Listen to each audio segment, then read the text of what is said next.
Alrighty, we are live from Columbus, OH, and this is the Ramsey Show After Show. What up, Sid?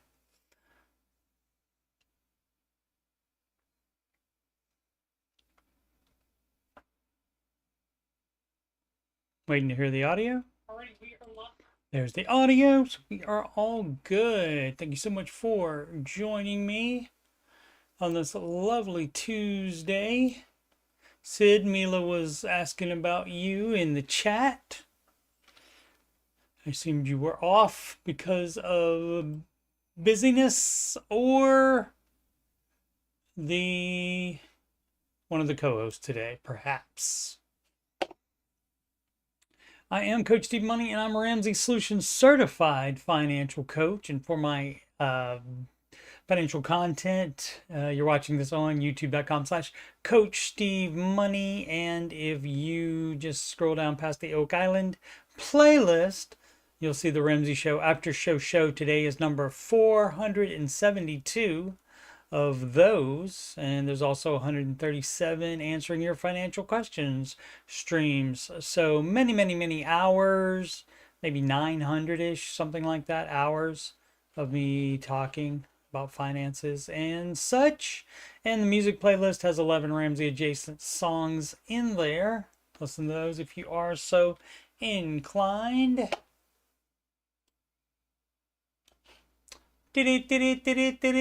Market report. Let's make sure we are up to date.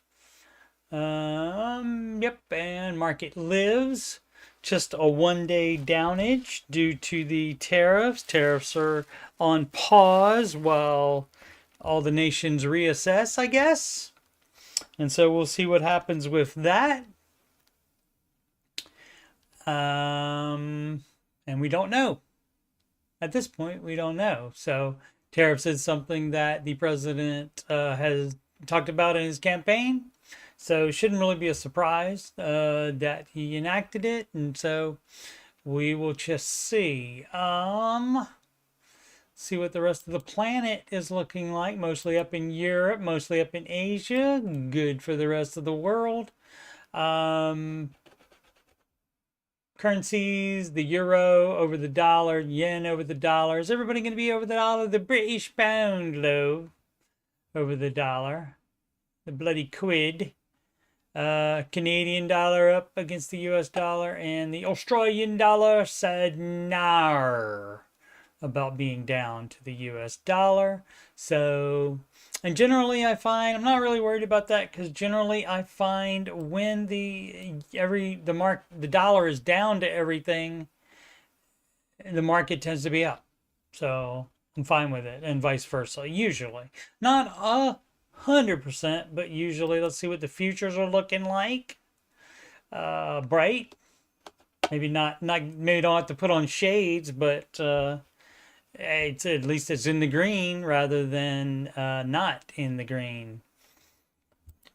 What did we have to say? We had 2 people reporting today. The Alphabet, which owns the Google and the YouTube. Did that not? Oh, it did open in a separate window, just like a tab, separate tab, just like I told it to do. That's my bad. Oh, after hours dropped. A little over 2.5% up today during the day, but after hours it dropped. So what is it? People locking in gains, or as traders are wont to do sometimes, or was the bad news? Let's see. Shares dropped 7. Company revenue miss. Okay, they didn't make as much money as they were supposed to, so completely understandable. It doesn't say. Yeah, cloud revenue disappoints. It doesn't say what they project for this first quarter of 2025. So, all right, so that makes sense there. And so again, that's 8%, and that could come back up as well by the morning. We'll have to see on that one.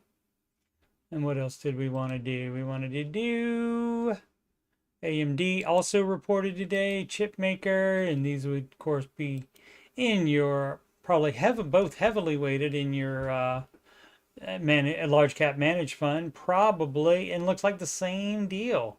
Just about almost 4.6% up today before the earnings report. And then the earnings report said modest beat and raise quarter four report.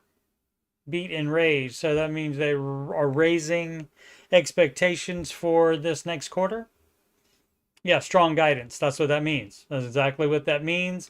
And so, but despite the beating the earnings, even though it was by a little bit, not a lot, they're just, I don't know, maybe they're tying it into the Google, the Alphabet report as well. But AMD gives strong guidance, which means they think they will make a lot of money in the first quarter. But again, all that could turn around. All this could go away and not be, it could open positive in the morning. So we'll have to see about that. I was just saying Canada. Tomorrow we got Uber and Qualcomm, and on Thursday, Eli Lilly and Company. Most followed single stocks on the Google, Apple over 2. As we said, Google 2.56. Microsoft 3.35, Amazon 1.95, Meta almost 1%, and 2.22% up for the Tesla. No articles today. Let's get into questions. Let's see. Oh, it's got the stomp coming home super hungry, and the first thing I see is a king cake. Yeah, that's gonna lead to problems. Generally, I would think, Sid. I mean, you need to put something better for you in front of the king cake, is what I would suggest. Hello, there are more people watching now. Much appreciated, but have not chatted yet. And they may never, and that's fine. Not everybody's gregarious. Is that the right word? Like that means you're out there and you're extrovert. I think that's what gregarious means. But anyway, thank you for watching anyway. Absolutely. Much appreciated. Because I don't make money off each chat. I mean, it does propel the algorithm, the more chatting there is, but it's not really based on the number of chats and the number of the amount you make off a channel. Want to retire here. I know someone who is a friend who is a widow, not sure if relevant or not, but posting out just in case. Okay. That probably means on their own, so that would be relevant. And is ready to retire in the next 2 to 4 years. I will give some numbers below of where they are at currently. All right, let's go ahead and open this up since there's more to it, and there might be some nice formatting here that you don't get to see on the short version of the post. And so, real estate value 360, real estate loan 155. Okay, I mean, you know, if you are a widow and you're by yourself and you have a house that's worth 360 and you still owe 155 on it, that's when you got to think, you know, maybe I don't need to live in this big house anymore since it's just me. And so maybe I can sell the house, and then with the equity in it, which is approximately $200,000, $205,000 exactly, right? Yes, did the math correctly. Not today, dementia. So that's 205,000. So then you buy a smaller house for you with that, and then you don't owe anybody $155,000. So checking 11,000, savings $43,000, retirement account 73,000, cars 20,000. Okay, and so millionaire, just barely a millionaire. How about that? Net worth, what, $1,009,000. So good job. But again, I would, despite that, I mean, it depends on, I guess it depends on what money is coming in. Her take home is roughly 5,000 a month. She's getting 400 a month from pension, 1,600 from Social Security. So between the pension and Social Security, she will bring home 2,000 a month, and then what does she need to make another 3,000 a month to replace her current income in retirement? Oh, because she's still working. So she's okay. So she's still working, accounting for that 5,000. Okay, she's already getting the 400 a month, even though she's not retired. Maybe all this money is after retirement. This will give us a good idea anyway. So that's 2,000 and 2,000 is 4,000. So that is just about everything that you would need, I would think, to make another. Let's see, so bring home 2,000 a month with the numbers listed above. Does she need to?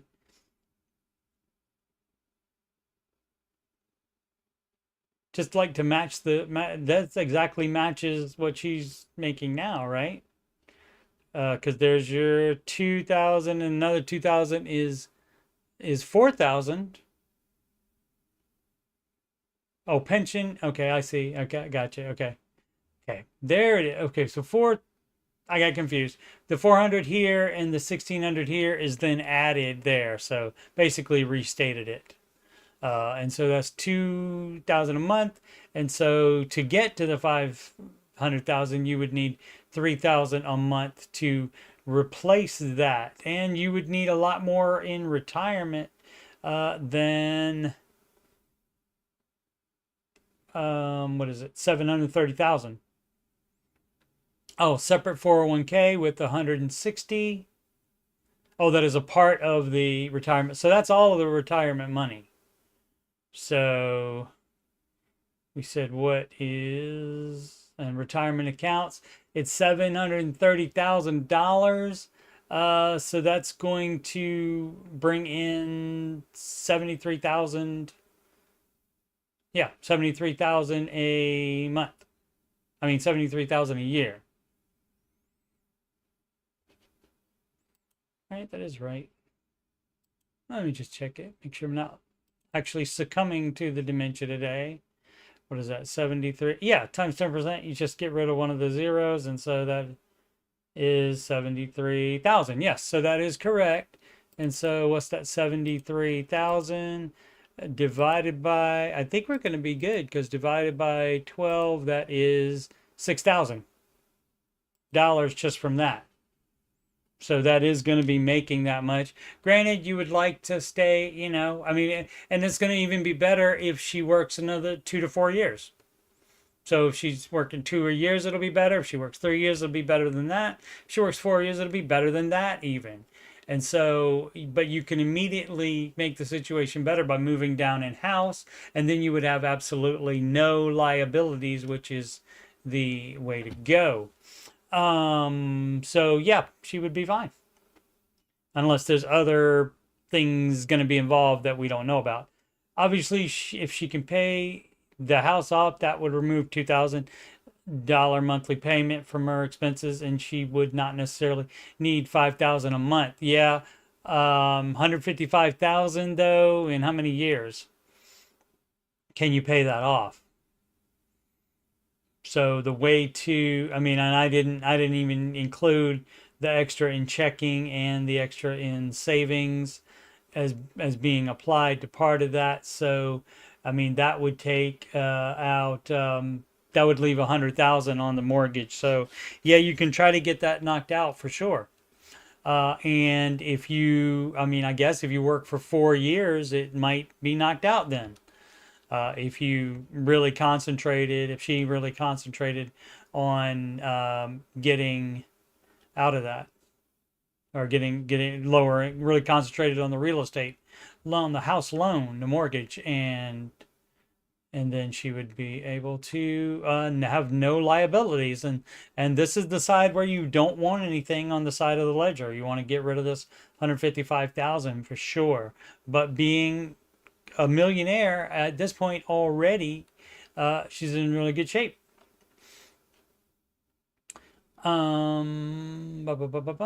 Please ask for helpful, beneficial information. Yeah, she can do it. I would still work as long as you want to, because it just depends on the type of person that she is. If she stops working and goes to her house and just does nothing but stay in that big house, the house is too big at this point, probably.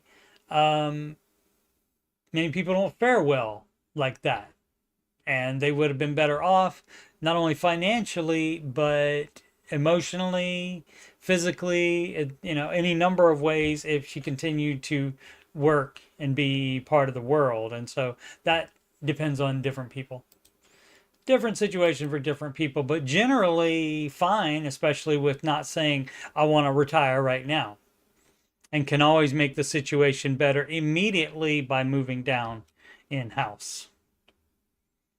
And some people, after they've been married, and husband or wife dies, then they don't want to be in that house anymore. And so all that needs to be considered when you figure that out. But financially, she's right there, and she can make it much better.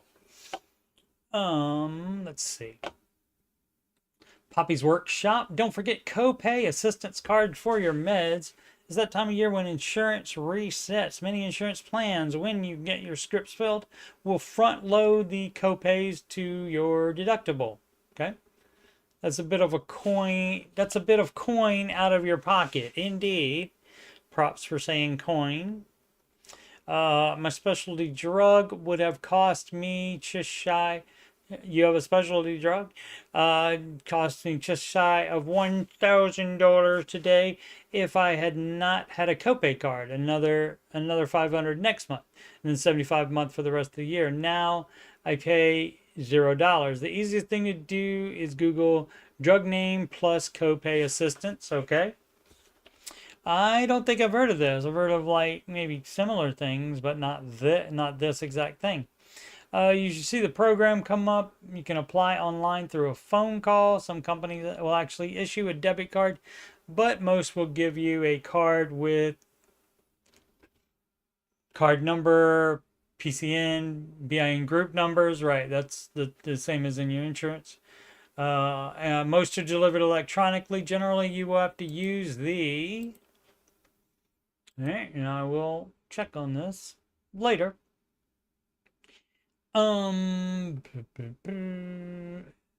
Use the, I'm assuming, card at your local pharmacies, as online mail pharmacies like Express Scripts do not accept them. Okay, so always compare your co-pays without. When at your doctor's office, when you are speaking about meds, ask them about the copay programs. They might have a brochure or card handy. Okay, good advice, sounds like. If you cannot find something, also check www.goodrx.com and use that at your local pharmacies. I do have one of those, and that's what I was talking about earlier. And that's just where it takes money off of it somehow. I don't know. It can be hit or miss on some drugs, though. It's like, and I don't know what the deal is exactly with that. I mean, they already have your name and address, but I never gave them any extra information, like phone number, or maybe it attaches to it, maybe inside your pharmacist's information attaches to your information. I have no idea, but I don't remember giving them phone number or social security number or anything like that, the GoodRx people. And that's just a card, and that has nothing to do with like being a copay. That just takes, I mean, I guess it is kind of a copay if it takes something off of your meds. So fortunately, I don't have expensive meds. First-time home buyer, outrageous ad 6563. First-time home buyer says, my girlfriend and I are considering buying a home together. And if Dave Ramsey was Australian, he would say, "Nar. Get married first. Shacking up is a no. Doing anything together financially is a nar as well. Do not do that. 20-year-old, still a baby. Stop trying to be an adult so quickly. I mean, if you want to be an adult, get married first. If there are reasons you can't get married first, then wait until you are married to tie yourself financially to another person. Because guess what? This crap doesn't work out all the time. So many calls to the Ramsey show about this dumb crap coming back to haunt people. So don't do it. Don't do it. It's bad. Together we take home about 20K after taxes and deductions. We live in Massachusetts, Richies, and have been searching for a property for about a month. Probably they're expensive. So far we have been seeing houses for sale between 600 to 700K. Yeah, and you're not going to do that with somebody you're not married to. Oh my goodness gracious me, that's a lot of debt. Which put our monthly mortgage payment, taxes, and somewhere between 4,000 and 5,500 for 30-year. Right. And nearly 600 for the day recommended 15-year. Right. And guess what? That means it's don't do it. That means it's too much house for you to buy. That means no, no, no is what it is. You know, I mean, if you want to make smart financial decisions, it's not just Dave's recommended 15-year, but you can just do the baby steps and you'll be fine.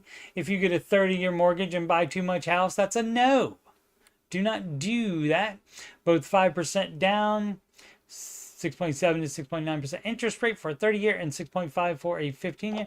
We currently rent for $2,800 a month. With 6 months left in our lease, we are eager to not have to re-sign for another year. Get married then at least. Are we in a position to be able to buy a house? No. Well, let's see. So they don't give us they give us the take home, I think. So we can go on the payment. Where's the take home? Where was the take home? 20K. Okay, so that means, let's see, 6 on the 15-year mortgage. 6 times 4 is 24K. So that's a no. You would need to bring home $4,000 more a month to do that. So that's a no. It doesn't matter what it does on a 30-year because a 30-year is not part of the Ramsey recommendation. And, you know, just putting apparently this is newer and he doesn't really say 5% that much, but normally it's 10%, or it used to be 10%, he would say for a first-time home buyer. But other than that, 20% down, excuse me. And so, and in this case, when you don't do that, you're also going to have PMI. So I don't know if they added that into the payment amount either. Payment, mortgage, taxes, insurance. Yeah, it doesn't say PMI there either. So it's a no. No, you can't. I'm not even going to look at the rest because no, you cannot. You don't make enough money for that. Sorry. I know you want to shack up and have your beautiful life together and maybe it'll all work out, but that's too much house. That's too much of a risk to take. And Mr. Ramsey is the no risk guy. Let's see what we got here. Oh, more people watching. Thank you so much for checking me out. Ramsey Show, Aftershow show. And we're answering questions on from reddit.com/r/Dave Ramsey. Bitcoin coming up more often. I do not support Bitcoin investment for people with consumer debt. I don't support it for anybody. The Ramsey advice is no virtual currency because it's not based on anything except what people will pay for it. If you buy a mutual fund, it is based on the stocks inside of it, in that mutual fund, and those stocks that are inside of it, inside that mutual fund, that is based on the company's worth that they come from. Like the Amazon stock has something, it's based on more than just what people will pay for it. I mean, granted, that's part of it. You know, how much of it of the stock that people will buy, and stock within mutual funds as well. That people will buy. And so, but Bitcoin is only what Bitcoin people will buy. And that's all it's based on. So that's why it's a no from Mr. Ramsey. It's all extremely volatile and very risky if used as a short-term investment. Agreed. And it's risky if you use a long-term investment either, because we don't know what's going to happen with it in the future. I mean, what Trump wants to do with it could eventually lead to the U.S. government taking it over. And then it could, I mean, they could decide, hey, we're going to have this and this is going to be our dollar then. And you no longer have any control of it. And the government getting their hands more and more into it. This is why the crypto bros loved it at first, because government didn't have any say in it at all. They didn't have their hands into it. That said, I cringe at how confidently these guys discuss Bitcoin with such a terrible understanding of it. This is the problem with the internet. So I don't care about this guy's opinion on virtual currency, on Bitcoin, and so forth. But this is the problem with internet in general, and Reddit, you know, anywhere, Facebook, anywhere on the internet. What makes you think people give a crap if you are cringing about something? And a lot of people put the SMH, shaking my head. I don't care if you're shaking your head. Your opinion's dumb. I don't care if you're shaking your head. I don't care if you're cringing. It doesn't matter if you're cringing. Cringe all you want. Try not to get any, spasms from the cringing. But it doesn't matter to me if you're cringing or shaking your head or doing any of that other dumb stuff. You can have your opinion if you want. You can invest in Bitcoin if you want. Knock yourself out. You don't have to have Dave Ramsey or any of the personalities that are on the show. You don't have to have them agreeing with you. You can live your life without them agreeing with you. So if I cringed at a show a lot, I would never watch it ever again. I would never click on something that I know is going to make me cringe. That is the dumbest thing I've ever heard in my life to do. Anyway, what the hez? Please talk me out of buying my dad's truck. Don't do it. That's the opposite of the Emperor in, what is that, Revenge of the Sith? Do it. And so it will be, don't do it. All right, gotta try it, try it the nice way with the nice talking. You don't want to buy your dad's truck. Long story short, my dad passed away and I want to buy his truck off my mom. Okay, that's a little bit different. I had my grandfather's truck for a while. It was given to me. It's a 2021 Tacoma with a private party sale value of around $28,000. She wants to sell it by March. Yeah, and if you have to go and do debt for it, there's no way. If you won't pay cash for it, then maybe. We'll just see what your life situation is here, hopefully. And it's all here, so don't need to click to open the whole thing. She wants to sell it by March. Okay, you need to respect that, and it's got to be sold by March. I have always been against having a vehicle payment, and see, period. And let's erase all the rest of the stuff. None of the rest of the stuff matters, because you've always been against having a vehicle payment. And so if you're going to follow the Ramsey advice, you're not going to change that now. But here's where I have a feeling. I feel like, for me, our boy, I'm assuming this is a young man here. Don't have to be, can be probably pretty old and still be younger than I am. But let's see what our boy has to say. But don't have the liquid cash to buy his truck outright. So Let me check to see if there's a room in the baby steps for that. Well, it's not really here, but this would be covered by baby step 0. Baby step 0 is where you decide you're going to pay off all of your dumb as crap debt, and you're not going to take on any more dumb as crap debt ever.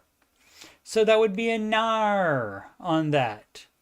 You don't have it. And so if it was any other truck, if it was any other thing at all that you wanted to buy, then you don't buy it. You don't get payments on it. You don't go into debt for it.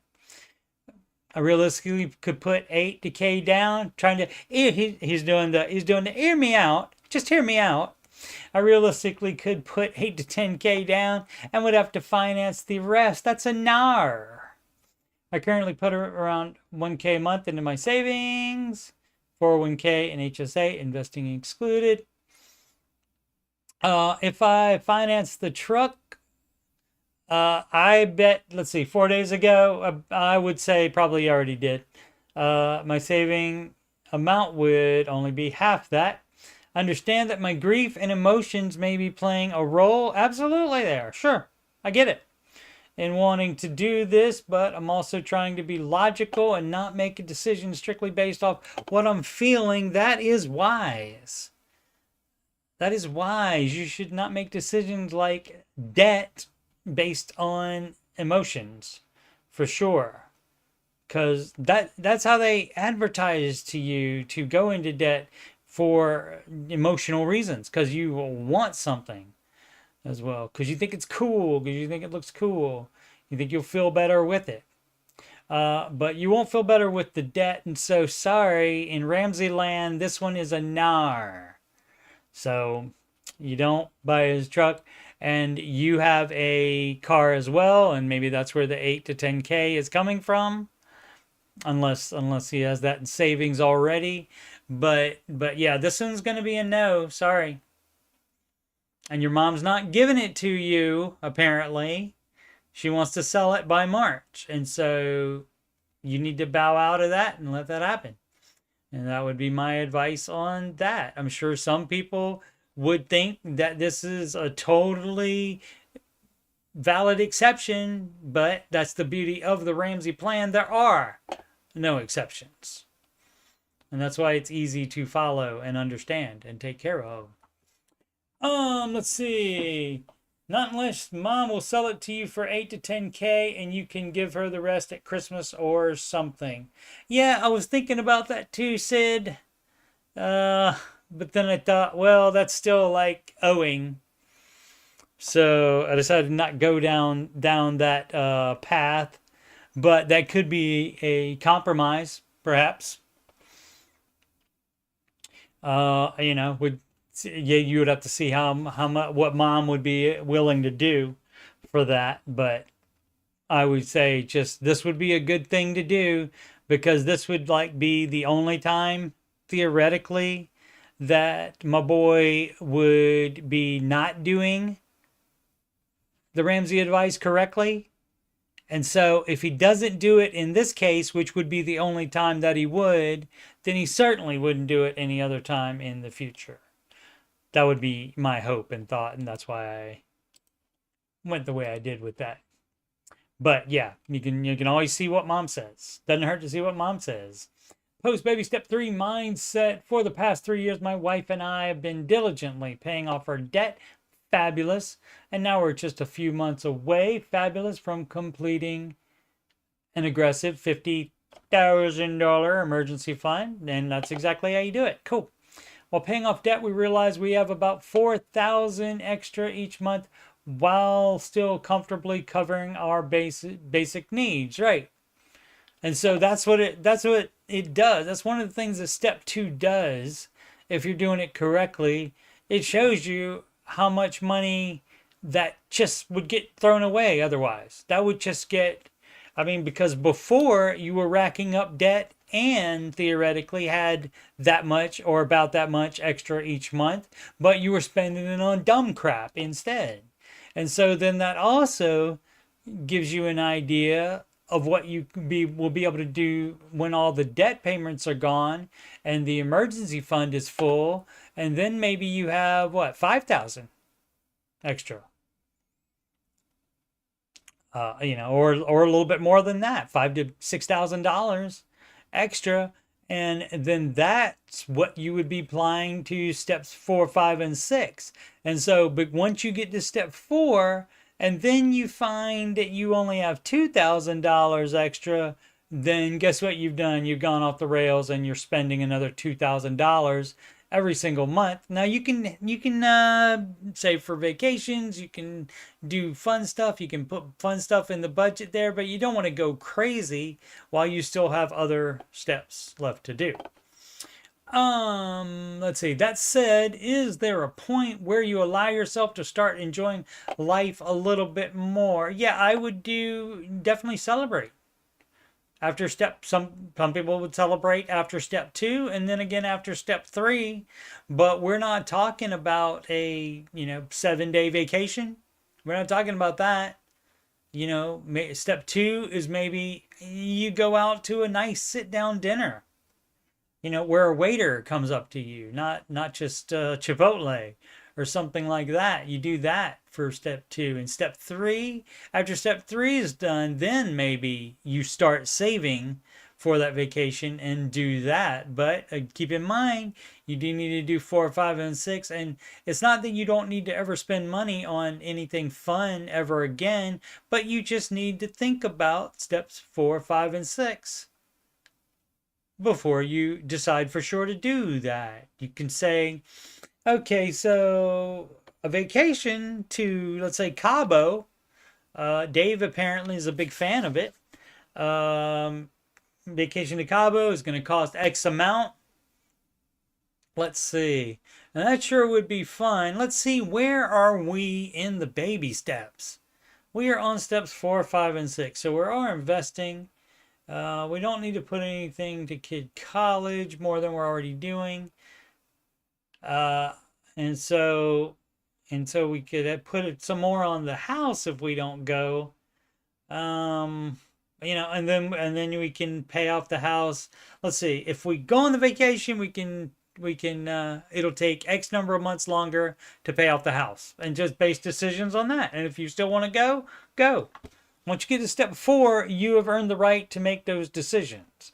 And now every time you spend money on fun stuff, on things that aren't normally in your budget, anytime you add extra stuff, that is going to make getting to baby step 7 take longer. And so, but again, once you've paid off the debt, put in the time, it's taken them 3 years. It'll be a little bit over 3 years, I guess, by the time they get the full emergency fund done. And so they put in the time. And so they can go on vacations and stuff. Let's see. I tend to live simply and don't need much. Same. But I feel like for me, I've gone from being a slave to debt to being a slave to worry. And yeah, you don't want to do that. You don't want to go into a point, and some people call the Ramsey show. We get those calls quite often. When I say we, I mean they. We, because we're in the chat and we're listening to it. So those calls come in a lot, let's say that, where people can't make that switch. They can't make that switch to, and I get the fear. The fear of it is also that you think when you switch off the gazelle, you think you're going to switch back into the dumb stuff you did to get yourself into debt in the first place. And so, and that's a valid thing for some people, and for some people it is really, really a mental block even. And so much that I would say they need probably counseling to be able to deal with it.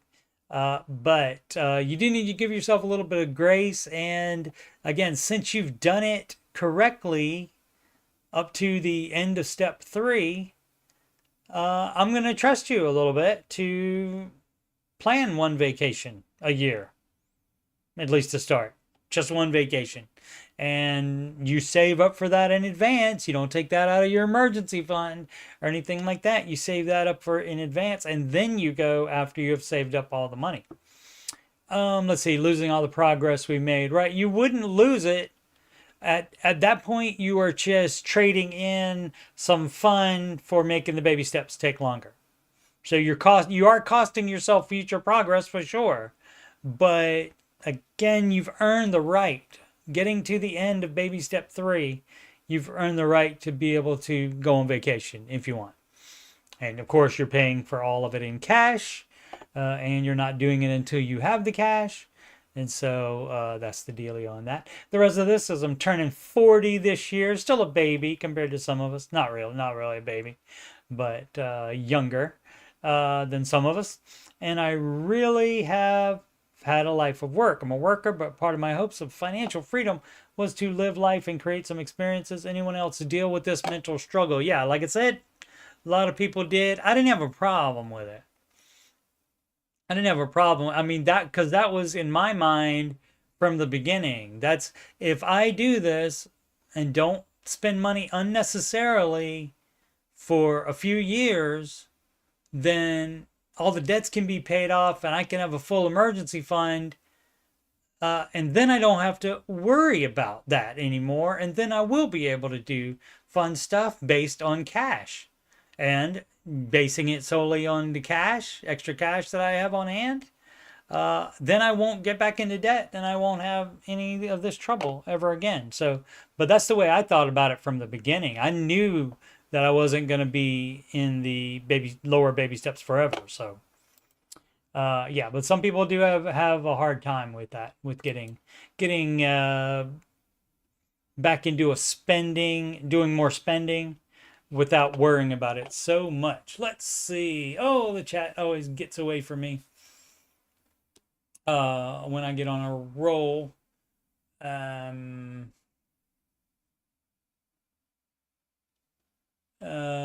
George is talking to Xander. With Xander, they do not do homeowners and auto insurance in Michigan. Michigan is the highest car insurance, auto insurance in the United States. Joy.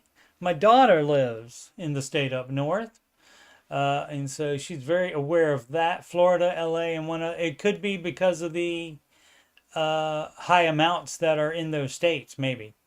Bummer, greatly decreased deductibles on both, no claims, and money has gone up another $100 a month. Yep. Over $300 a month for those insurances with no claims is ridiculous. Yep.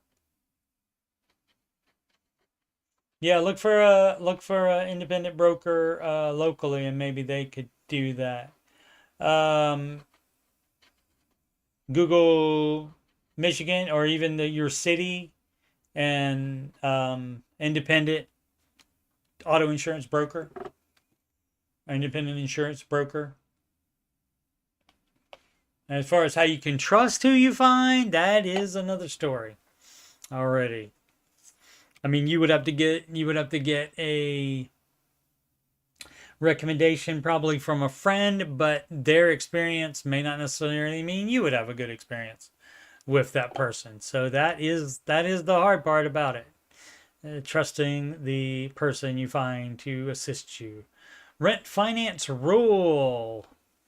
What? You don't finance rent.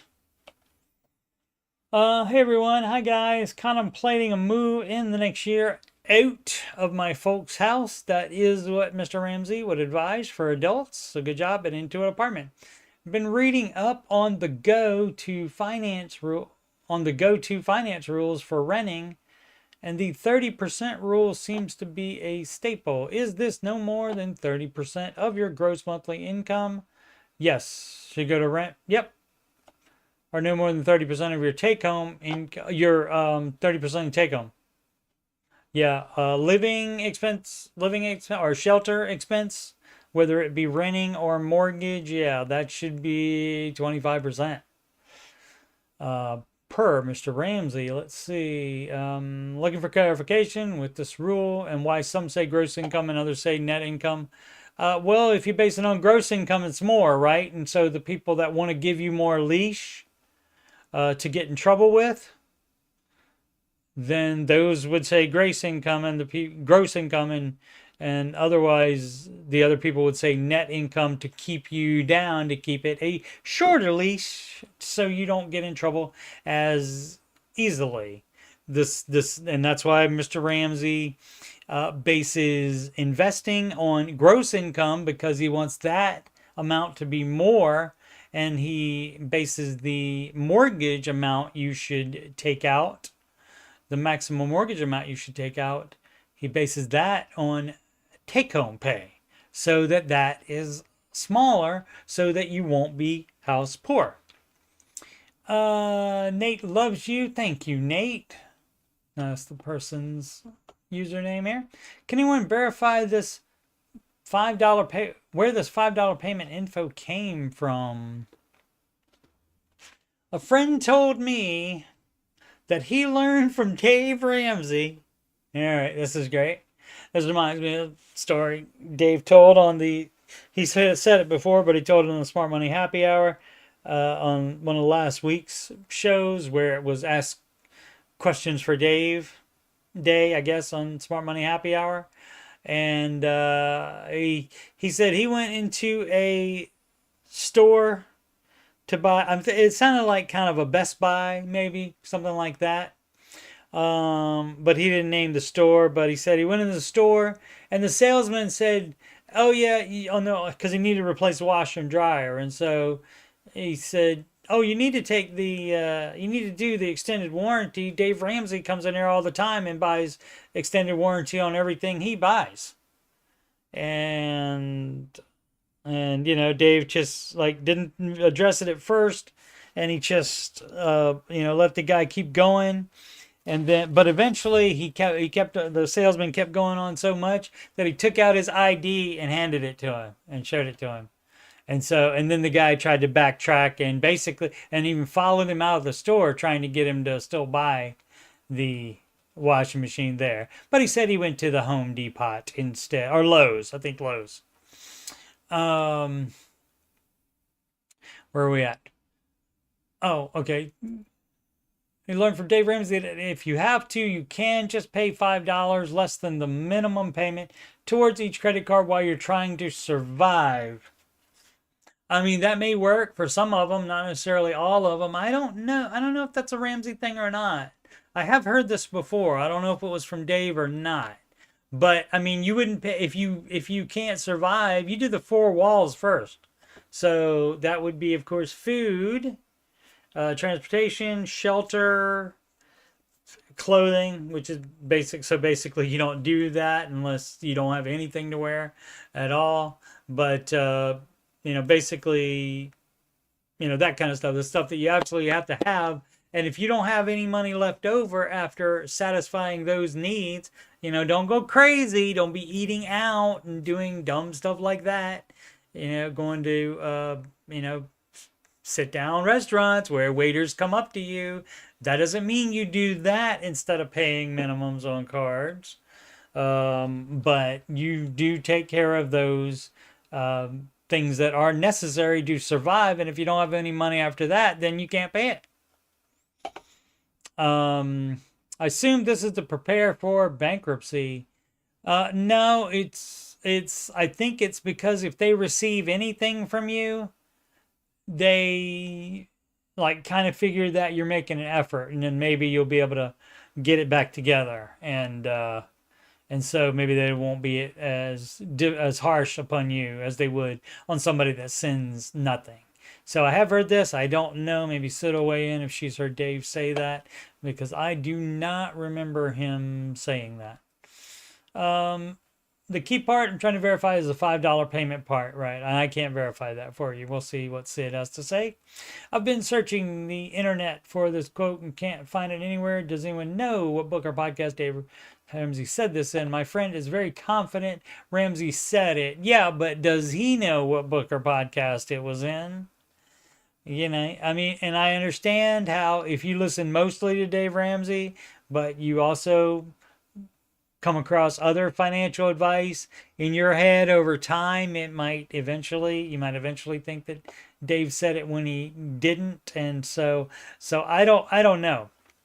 I don't know if he would have said that or not. Let's see.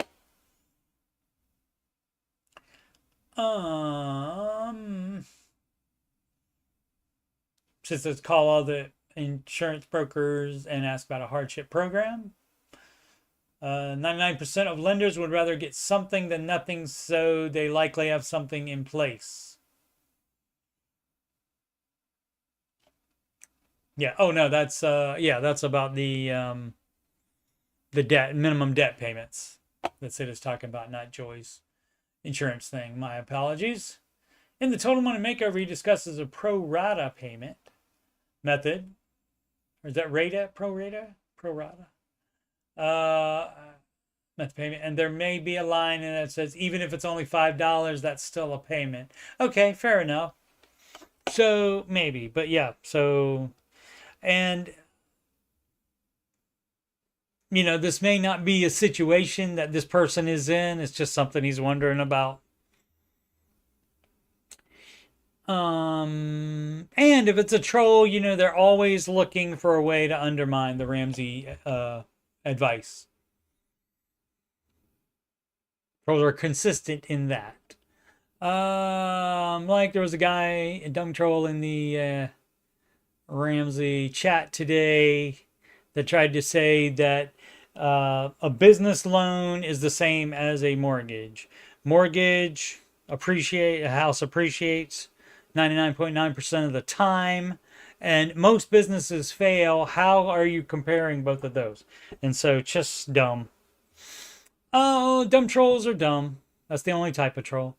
BTFU 73. Baby step 2 question. True to snowball versus sell car. All right. And so, yeah, this is probably one of the harder things to decide for a lot of people, is whether to pay off the car, which makes baby step 2 take much longer, or to sell it and do something else for transportation, even if it means buying a beater instead. And so people do have this problem a lot. You just have to do the math and see how many months faster it would get you out of baby step 2 to do that, because it's double-edged sword. It also it lowers your debt by the amount of the car loan, which in this case it was approximately 20K. It says no, 26.3K car loan, and the private sales were 20, so underwater 6.3. And so I'll talk about that in a minute if I remember. But where we're, oh yeah, to try to decide it. So it not only gets rid of the 26.3 debt, in this case, well, I'll talk about it now then. So assuming you can sell it for 20K, you would get either if you had money, extra savings or anything like that, you would use that. If you don't, you would get a personal loan for $6,300 to add to this 20,000 that you can get for selling it. And so that gets rid of not only 20,000 of this debt that you have, it also gets rid of the car payment. Does it say what the car payment is? It does not say what the car payment is. Why don't we read it, and then I'll know exactly what it says.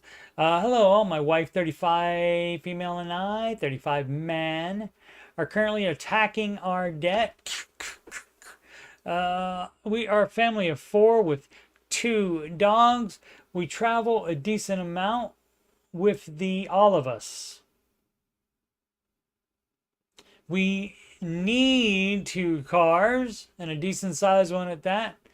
Okay. So to just look at baby step 2 here, it says pay off debts from smallest to largest using debt snowball. I don't see where it says travel a lot. Let's see. You need 2 cars and a decent sized one at that. We are in conversation around how to get rid of the debt fastest. This month I anticipate a $10,000 bonus. Great. Current debts 13.5 personal, 13.6 personal, 13.7 student loan, 14.2 student loan, 26.3K car loan, and the 49K HELOC. So every kind of debt that you would want, they have it. So, and of course, you wouldn't really want any of them, but they did it anyway. Very normal. Monthly average income is 10.5K. What would you recommend we do? It doesn't say the amount of payments there. So, but on 10.5K, hey, where the money going? I know you got a family of 4 and 2 dogs, but where the money going beyond the debt? Money, other money's going elsewhere. And so you would look at that budget. Also, and if you, I mean, you know, you're adults, if you think you actually do need the minivan still, you can pay it off. That's just going to take a heck of a lot longer than if you sold it and did without it and didn't travel. So some of that may be on this travel we're talking about, or he just means when they go anywhere in the city, doctors or church or wherever, that they just need 2 vehicles to do that, maybe. But if you're traveling on vacation, that's a NAR on baby step 2. Let's see, option, and they always put the options here, and a lot of times neither of the options are the right thing to do. And they probably know that already. Baby steps aren't that hard to figure out. Some people think they are, apparently, though. Option 1, stay true to the snowball and keep current car. That's up to you. It's going to take longer to get out of step 2 then.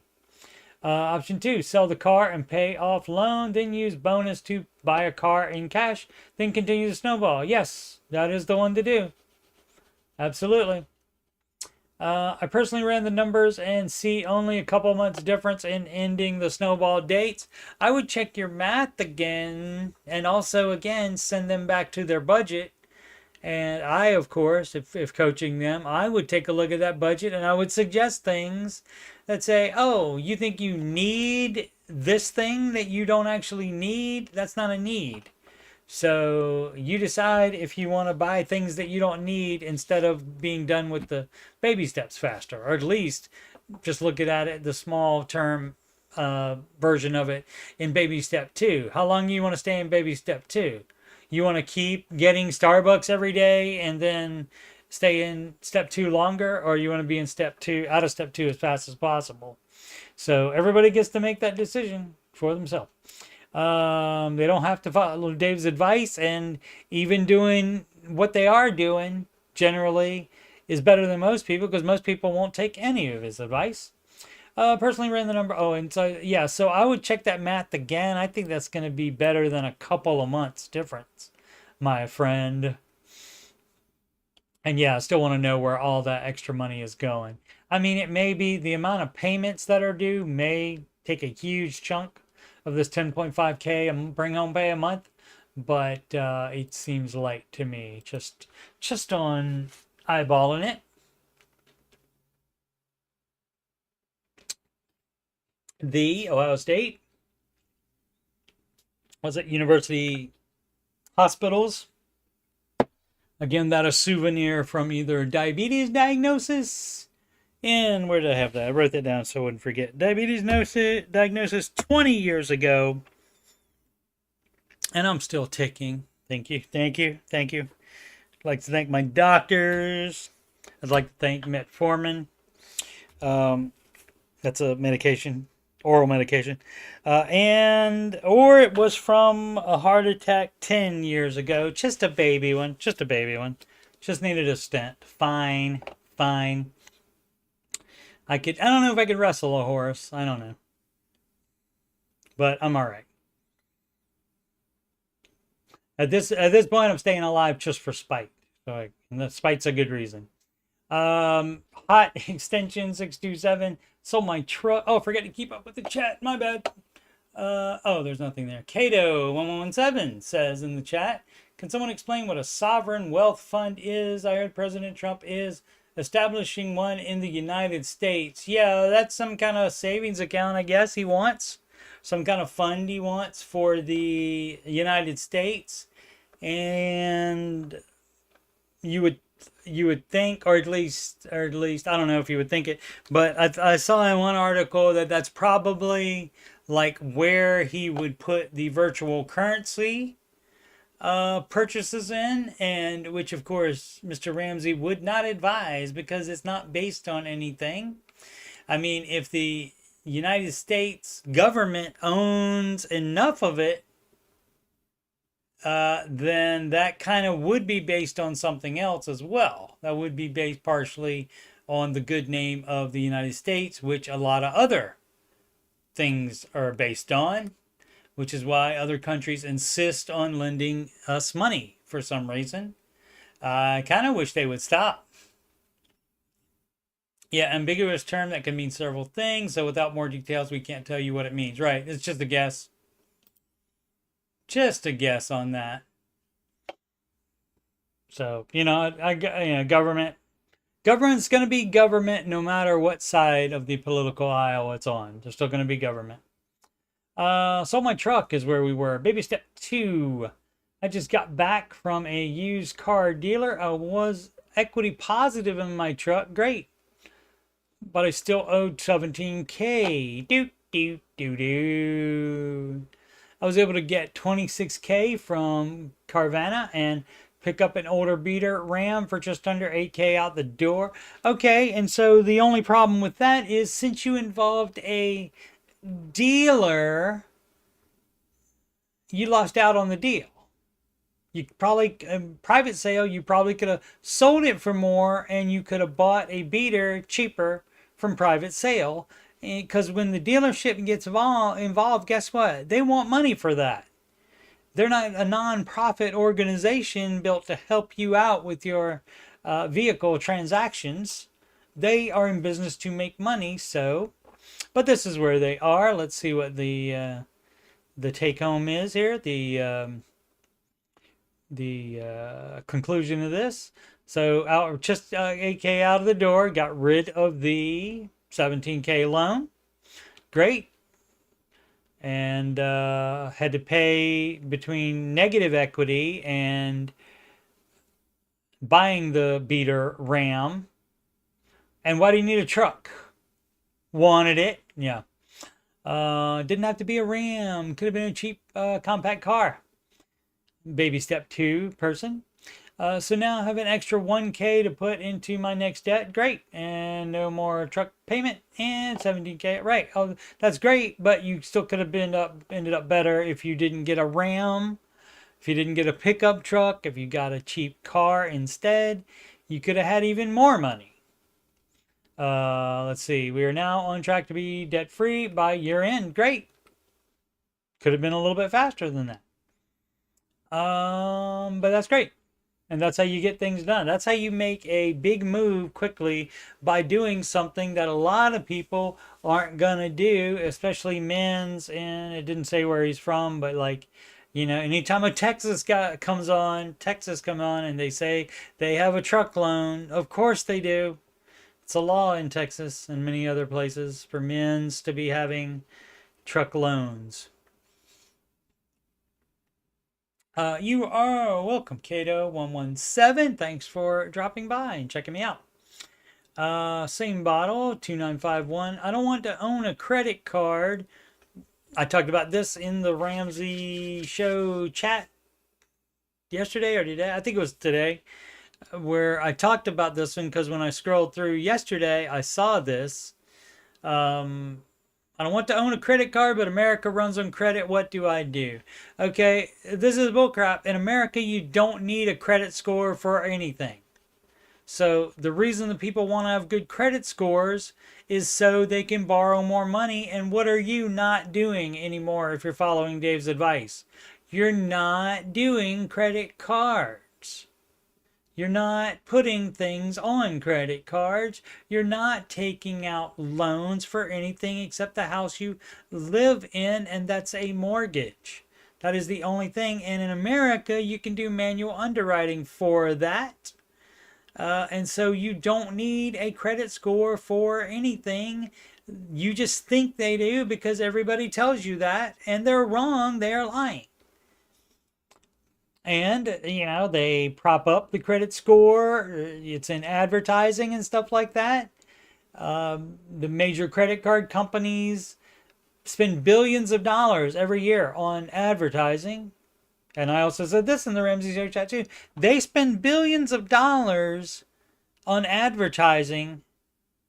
That means they're making more than that, billions of dollars. And guess who they're making it from? Yeah, you. I'm not making any of it from me. I am a non-U.S. citizen who came to the U.S. for a master's degree. Welcome. Hey, just defect. Why not? I now work a full-time job in Illinois and save/invest close to 70-80% of my salary from where I come from. You're not, are you going back? That is looked down upon. Oh, and I've followed a no credit card policy all my life. Great, don't change it. However, America runs on a credit system for a few things. No, it doesn't, which is putting me at a crossroad. Again, you are falling victim to just the, I don't know, it's in the zeitgeist. It's just assumed, and it's in all the advertising. So, yeah, manual underwriting is not advertised except by anybody other than Mr. Ramsey. Apparently. I don't have a credit score at the moment. You don't need one. What do you need it for? Which could make renting, buying a house in the future a problem? No, it will not. What do I do? Should I get a credit card? No. At least get a credit score? No. Any advice would be appreciated. You don't need it in the United States. You can rent an apartment. You might have to put a little bit higher deposit down maybe on the apartment, or you can just not rent it, that apartment, if they have that dumb policy. If you have, basically what you would have to do to get an apartment is you would have to show them a consistent history of paying for things, like anything that you have previously paid off, any utilities you paid off previously. Doesn't say where this person is living now. And so if you've already been, yeah, I don't know, for a master's degree, maybe living in a dorm, I don't know, but there's probably some things, even if it's a dumb subscription of some type to some game, if you can show that you paid it monthly without fail, that would only help you in that. But otherwise, like I said, you don't have to rent at that particular place that has that particular policy. So you do not need credit score. Totally optional in the United States. After Entrepreneur 30, only debit card users, please. Okay.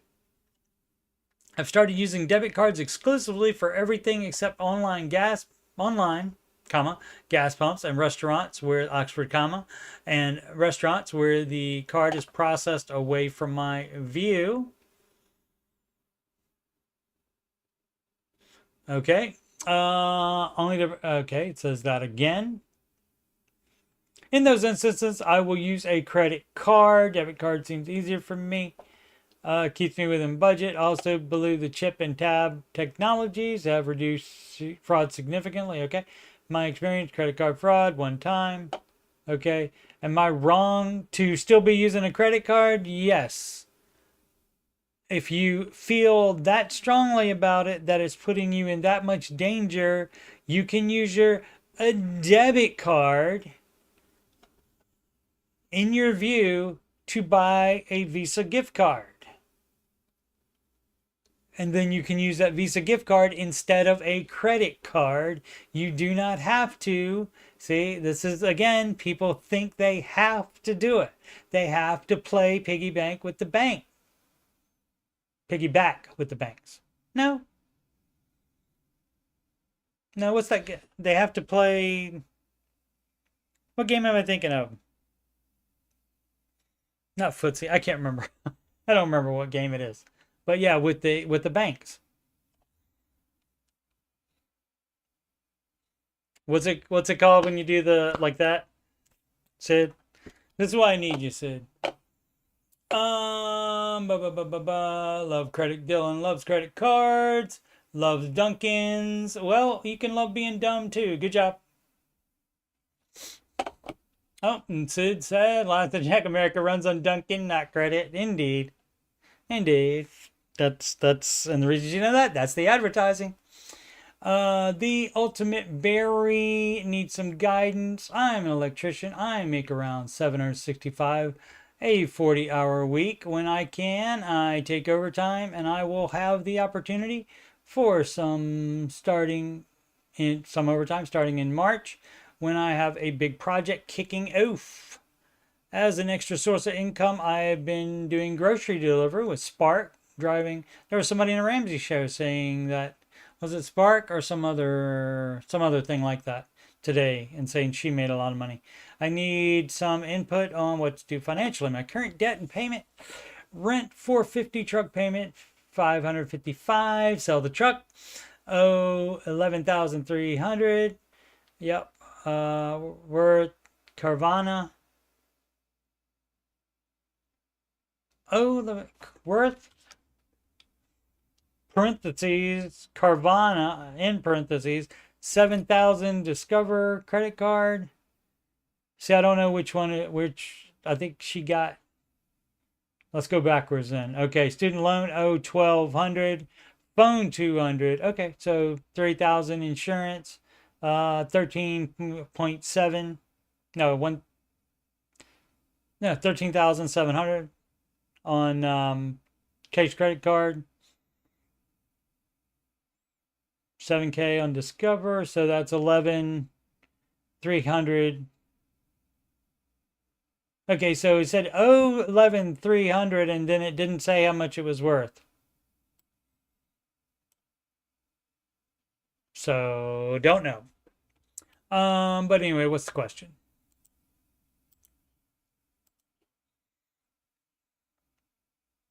My truck has 209,000 miles on it, and I have another 2 years of payments. I've been doing grocery delivery with Spark, but it's really adding miles to the truck. Yeah, that's the problem with it. Yep, you already said 209,000. We got that the first time. Should I sell my truck and eat the 4K and I'm over in it? Yes. Or just write it out until what I owe meets the value. I don't want to stay in baby step 2 more years. And so if you get rid of that debt amount and you free up the payment amount, hey, guess what? You'll be done way before that. I recently got a company vehicle so I can keep the miles down if I stop Spark driving. Yep. Find a different side hustle that doesn't involve driving if you don't want to drive the company vehicle for that, that probably is something you should not do. So yeah, I would look for a different side hustle and sell the truck. Yes, because if you want drastic results while you're following the baby steps, you need to take drastic action, and selling the truck would be one of those things you can do.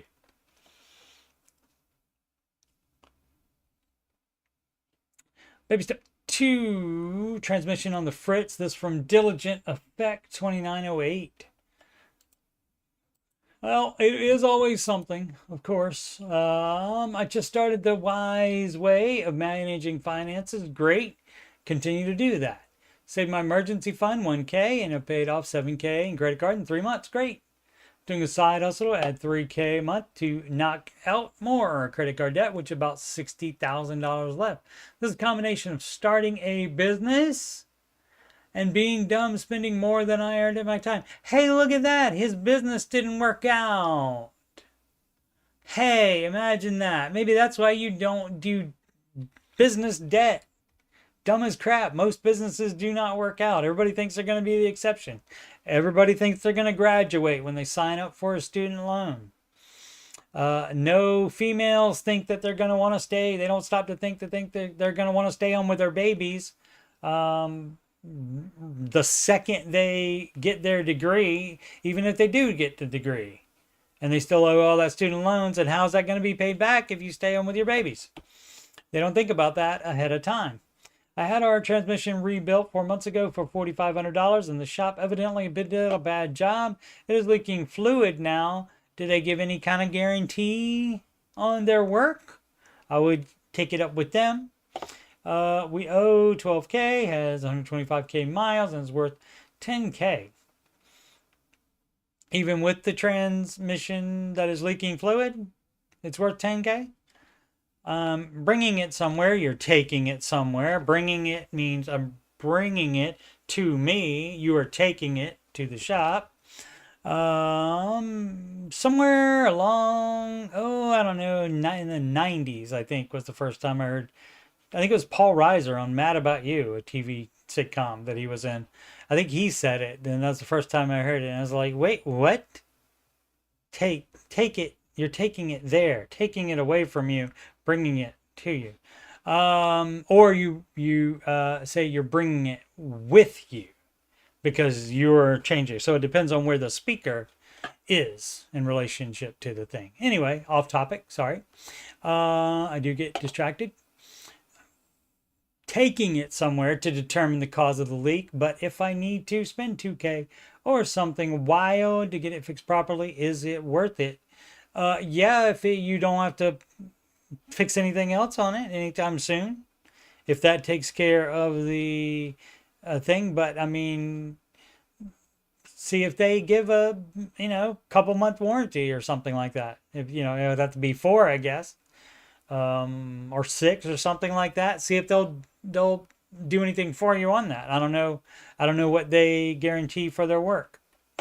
But if you need to spend 2K, how much is another vehicle going to cost? If you want to spend that 2K on another vehicle, then that's fine as well. You can call time of death on any vehicle anytime you want to. But the fact is, whether it runs or not, you owe 12K on it because you took out a freaking loan on the car. And that's why we don't do that. Do it, just top up the fluid for a few months until it is paid off, sell it. I mean, yeah, you can do that. You can try to ride it out and see if it has any other problems, and if it doesn't have any other problem, I would let the garage that rebuilt the transmission know immediately to see if they will take a look at it and see what's up for free, since they just fixed that, since it's their work 4 months ago, but they may not. And so at that point, you may just want to do that. I've done that before. I had an oil leak and I just put extra oil in it until I sold it. I think I had another problem with it and then decided it wasn't worth fixing and then sold it for scrap. And buy some cheap with cash. Yeah, or fix it and get a couple years out of it while still paying it off quickly. All this would depend on what the people that rebuilt the transmission would say about it. Or if obviously just topping up the fluid doesn't fix the problem, but if that keeps it from something else happening to the transmission, if you can keep that from happening, that would be fine as well. And then if it just gives up the ghost one day, you can buy another cheap car with cash, which is the only way you should buy them. Only way you should have done it previously. Little edition 7050. I have federal school loans for substantial amounts. Is my wife going to oblige to pay them if I should pass away? Going to be obliged to pay them if I should pass away?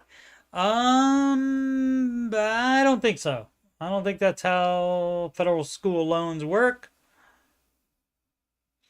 Yeah, I don't think so. Even if it were, even if it was something like that, both of you had your name on,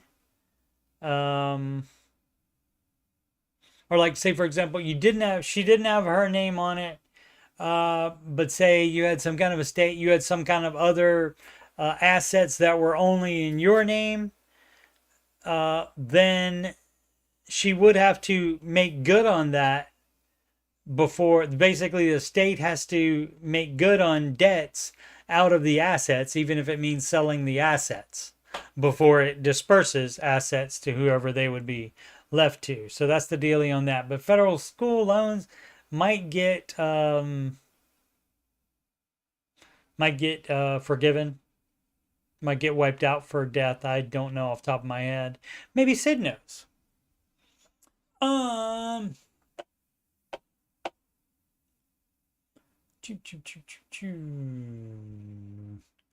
Again, you said females, dogs and horses don't consider their career plans when having offspring. They should. My bad for assuming you meant female humans, but there's a better word for that. And what word is that, Sid? Toasty women. Toasty phase. How much house can I afford? 32 man, 90K salary, single and low cost of living / medium cost of living area. How can it be both? 300K net worth. 15K in a regular checking account. 79K in high yield savings. 103K in 401K from previous employer. So that you wouldn't touch. The 39K in the pension, that doesn't matter either.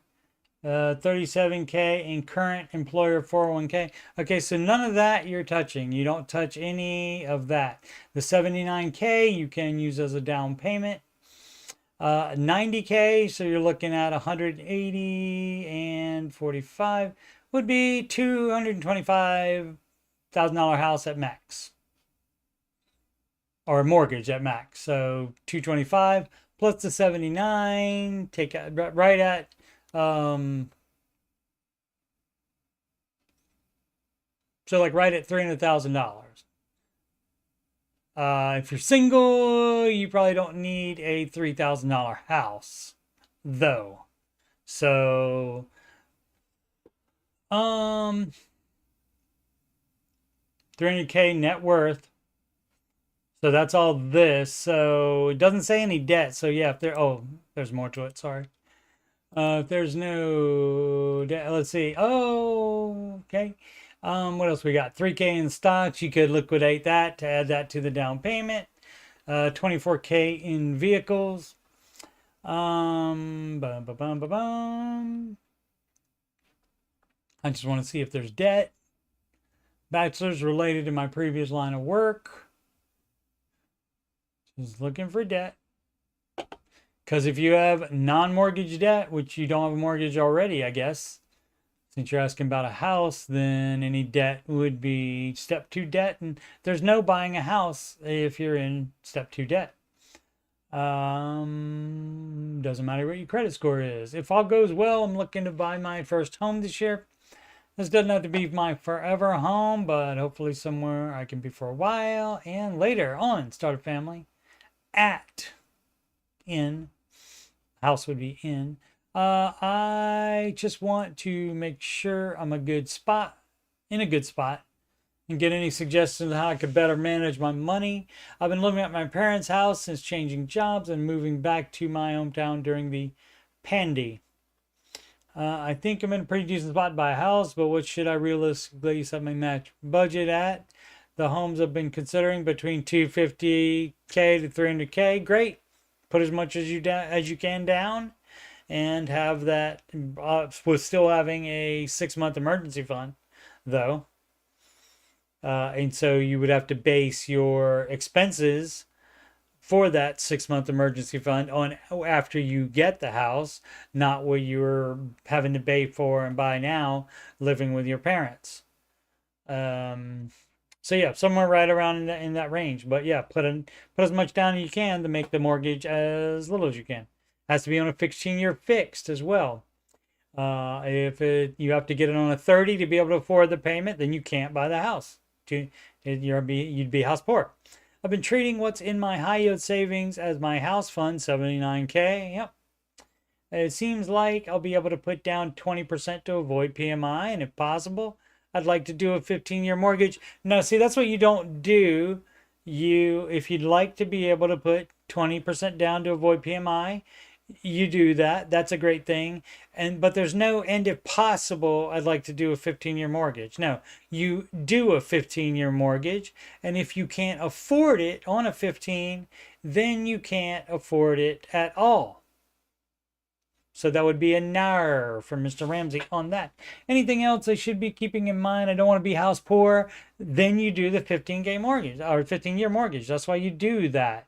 You don't, you got to get stuff like, if possible, for me to do it the Ramsey way, I'll do it. No, you just do it the Ramsey way, and you don't get the house then. If it's going to make you house poor, but I don't think it's going to make you house poor. I don't see anything about that. But it also looks like I'd need to change my price range to fit Dave Ramsey's 25% rule. No, you're right in there. If you look at a $300,000 house and you're putting down 80, and you also could maybe find a little bit more to get that up. If you can get that up to 100, then it'd only be a $200,000 mortgage. And so that would probably be in the close to the 25%, wouldn't it? I think so, unless Sid's formula is wrong.